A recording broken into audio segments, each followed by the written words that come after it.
Hey guys, so this is Vita Day 5, and this is going to be about my OB appointment yesterday. First of all, I had an ultrasound done right before my OB appointment, and they found some stuff that was concerning to them.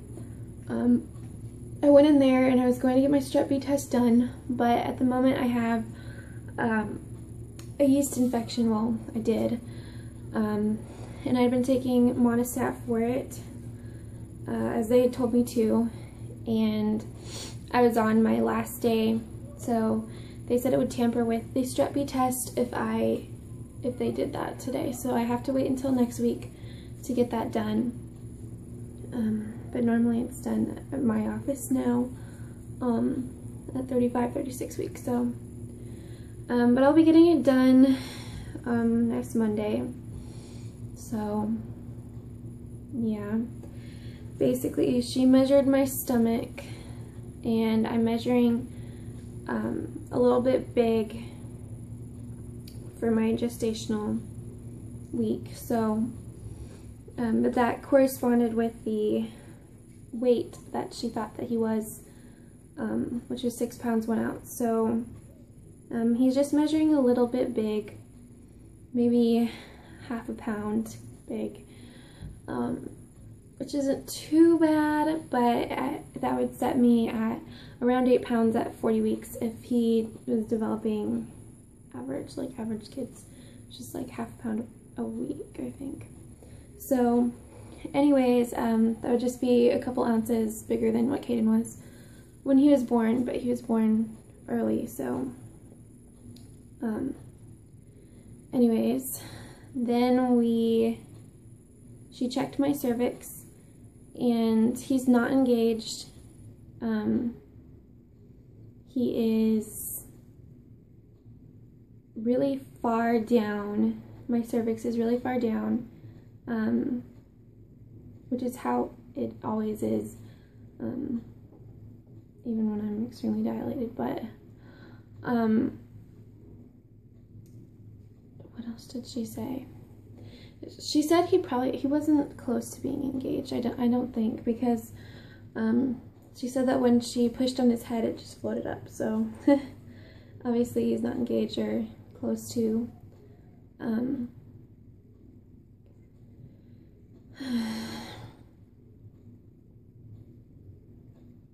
She said a lot of things. I can't remember every single thing she said. What else? I'm about a centimeter dilated, which I've been completely closed and everything this entire time, so I'm starting to dilate. Not that much though, obviously.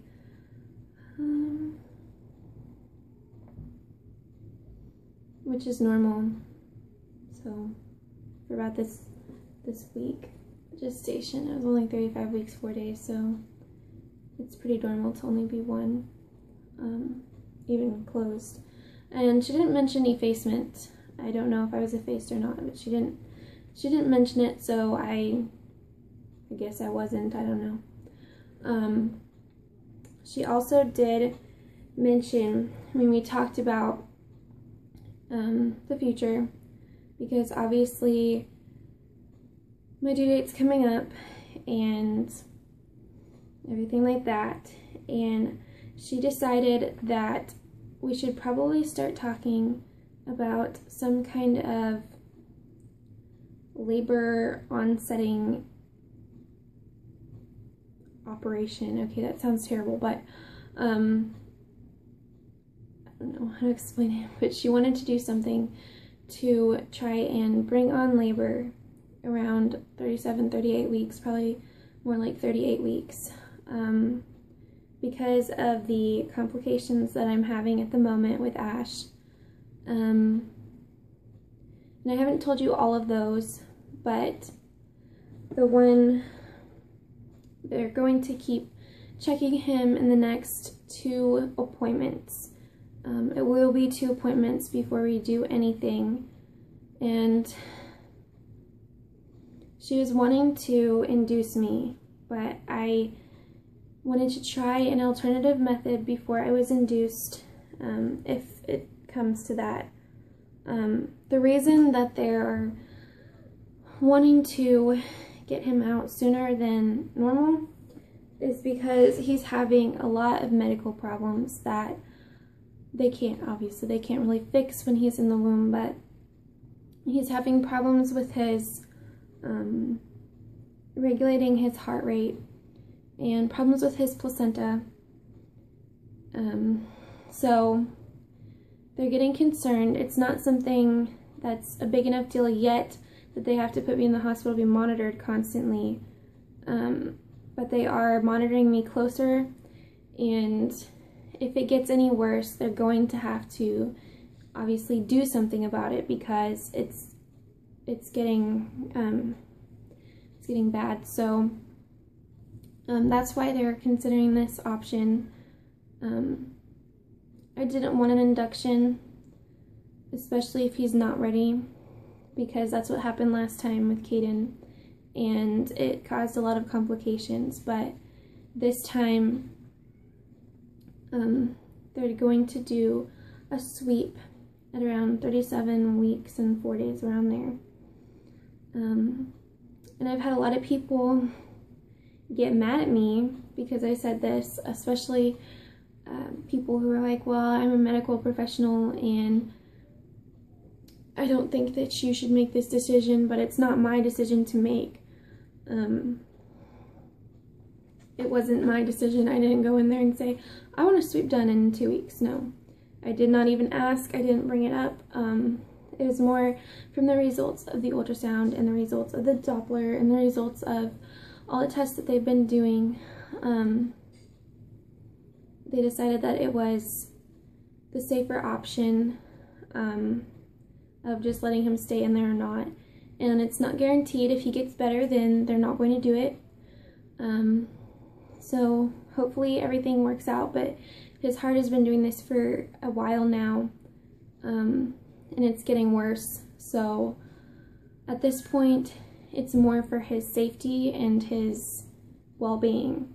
And it has nothing to do with me wanting him here sooner, because I can wait like 3 weeks, like 2 weeks more. That really doesn't even matter to me, but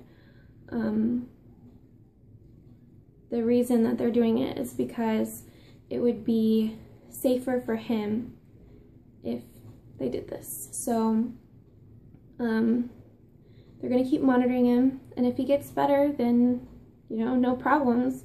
Nothing has to be done. But if he gets worse, or if it stays the same, then they're going to have to do something. They can't just let him sit there and have these problems. So, because the problems with the placenta are getting worse, you know, it's just everything. So they're going to have to do this, whether, and I mean, it wasn't even my decision, it was more my OB's, and I kind of said, you know, I want to wait and make sure that he's, you know, that this is the right choice before we do anything. And she agreed with me that that was the best option, since it's not extremely terrible yet. So, you know, we're just,